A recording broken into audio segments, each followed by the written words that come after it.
today I'm going to be harvesting and starting seeds from this dragon fruit. I've never done this before, but I have a pretty good idea on how to do it. Alright, let me cut it open. Here's what it looks like inside, kind of like ice cream. So now I'll scoop out some of the seeds.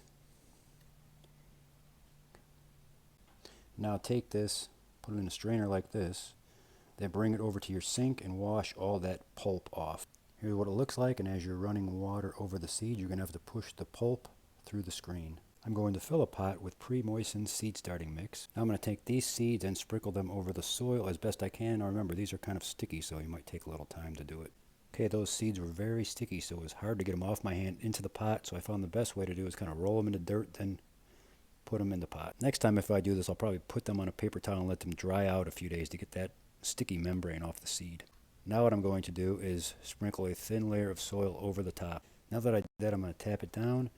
Now I'm going to set this pot in a tray of water and let the soil soak up the water until it becomes nice and moist. Then I'm going to put this in one of those seed starting domes on my heating mat until they germinate. Do me a favor, go ahead and click that subscribe button. We'll both see what they look like when they sprout. Thanks for watching, everyone.